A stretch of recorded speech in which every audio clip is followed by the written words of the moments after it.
Today, I am going to test the xTool D1 laser engraver. I will test the 10-watt version, and I will also test the Rotary system which can be ordered with the machine. This machine is by far the most premium looking machine. It is constructed with a very sturdy metal frame and steel rollers. This laser engraver is a high-end machine and comes with a dual-beam laser module that claims to have an optical output of 10 watts. I am going to put it to the test to see how it performs at laser engraving and laser cutting plywood, hardwood and acrylic. I will also test how well does it engrave anodized aluminium and even stainless steel. I am also going to measure its laser spot size and compare all the results to other machines I have tested previously. If you decide to buy this machine, you can use my affiliate link in the video description below where I also put my discount coupons.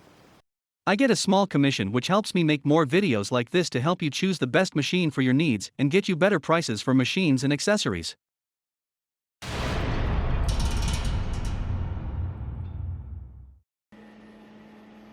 The machine also has Wi-Fi connectivity and can be controlled by Android and iOS app.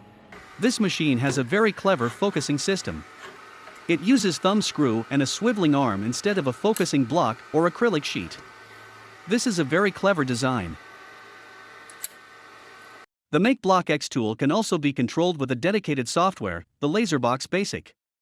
This is a very easy to use software, but it is very limited compared to the Lightburn. It is great for someone that is a beginner in this field.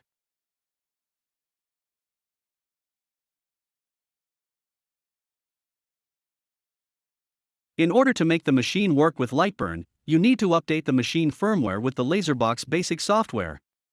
Then you need to install a xTool D1 configuration file in the Lightburn software. It is a simple process, and I will leave a link in the video description to a step-by-step tutorial. When using the machine in Lightburn, do not forget to select the xTool D1 in the device menu. The xTool D1 has a small red laser which projects a red cross to the work surface. This way you can easily see where the machine will start working.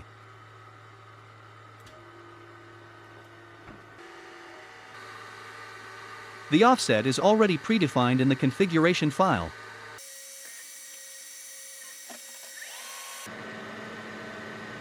It was not perfect, but you can set the offset by yourself with some trial and error to make it perfect.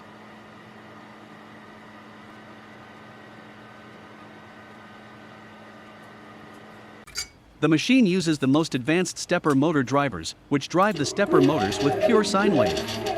Because of that, the machine moves very silently.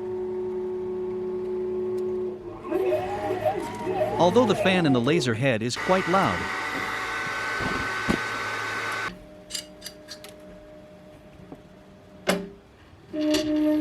It calibrates the home position by measuring the current consumption of the motors.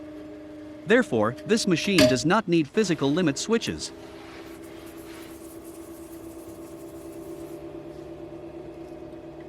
To test this, let's make an alignment test to see if the machine can start engraving on the same exact position multiple times in a row.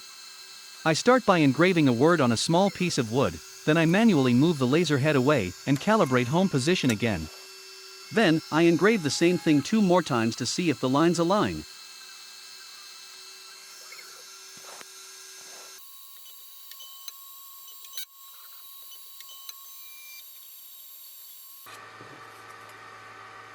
The alignment is perfect.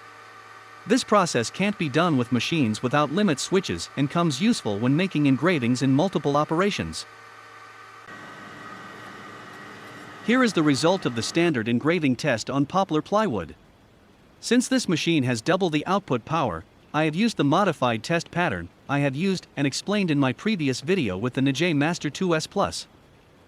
Here is how it compares to some other machines I have tested previously. Notice that only this machine, the Atomstack A10 Pro, and the Neje Master 2S Plus are 10-watt machines, and the test pattern used here is modified for use with higher power.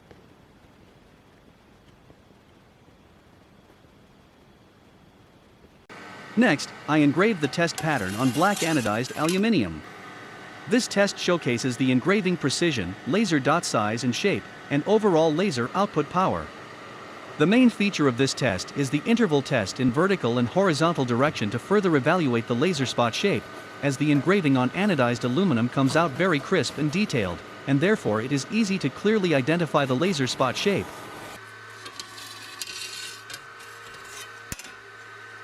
Compared to the Atomstack A10 Pro and Neje Master 2S Plus, the engravings look quite balanced in both directions, which means that the laser spot size is more square-shaped, which is good.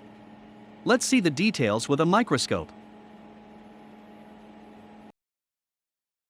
This machine has the most stable mechanics so far. There are very little mechanical vibrations, and the engravings are very detailed.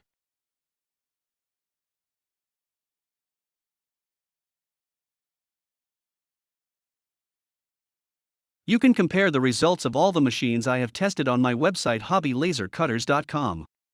Link in the video description below. The laser spot is almost a perfect square, sized 0.15 millimeters. The next test on the list is the focus distance test to see how far the laser beam retains its focus. I start by placing 3 3mm acrylic sheets on the laser bed and place the wood board on top. Then, I focus the laser optimally and engrave the text, and the first square with 0 mm written in it. 0 mm is the optimal focus. Then, I keep removing the 3 mm sheets one by one, without readjusting the focus to see how the laser beam shape looks further away from the optimal focus.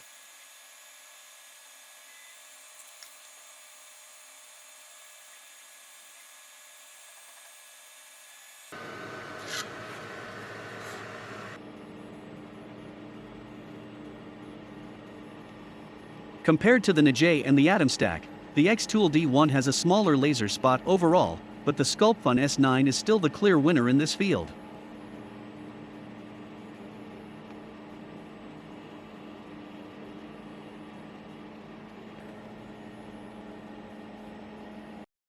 And now let's see how xTool D1 performs at cutting 3 mm, 6 mm and 10 mm poplar plywood boards.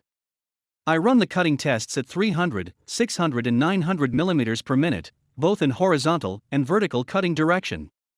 I will not include clips of all the cutting tests in this video, but on my new website hobbylasercutters.com you will find detailed images and results of all the tests I did. This machine cuts very well.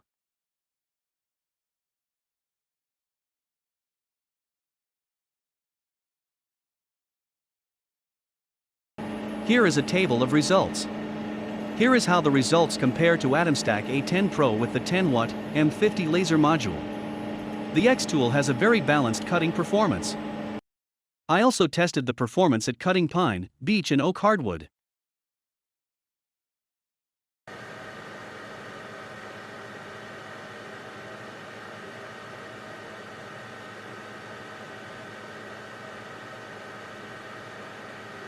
I also tested the performance at cutting 3 mm and 10 mm black acrylic at 600 mm per minute. It took only 4 passes to cut 3 mm thick acrylic.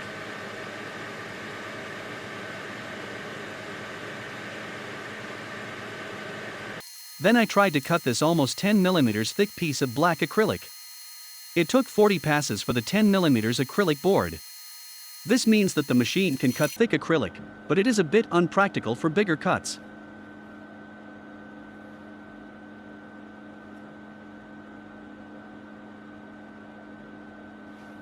Lastly, I tried engraving the stainless steel that I blackened with a black spray paint. I used a very slow speed of 200 mm per minute and full power. The engraving is quite dark. This machine can definitely engrave stainless steel. The Sculpfun S9 is a clear winner when looking at the focus spot size. This is why the S9 is such a good cutter, despite having only half of the output power. The next test is the speed test.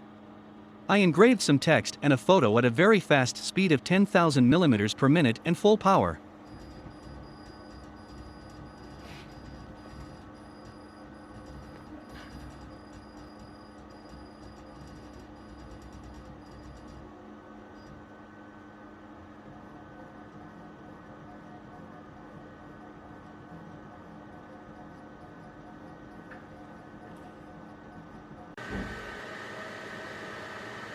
The results are amazing.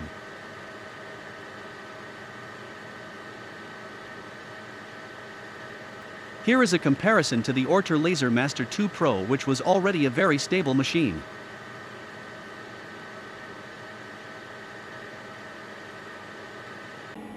And lastly, I tried the rotary attachment, which comes with riser feet for raising the machine. It is very solidly built. It connects as a third axis, so there is no need to disconnect existing cables for using it.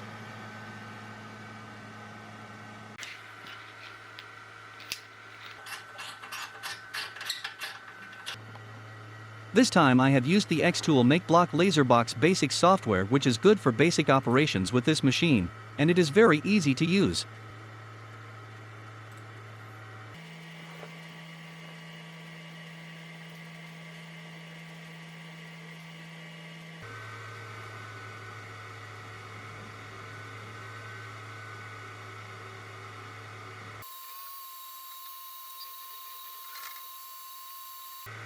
First, I tried to engrave directly on the stainless steel, and then I tried again with the surface painted black.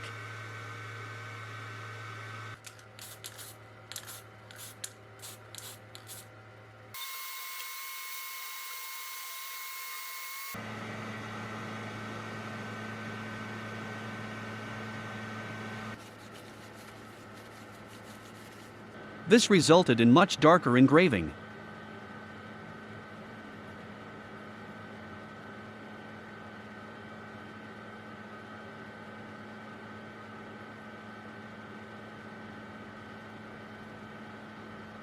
You can find a purchase link for this machine in the video description. Thanks for watching and subscribe for more.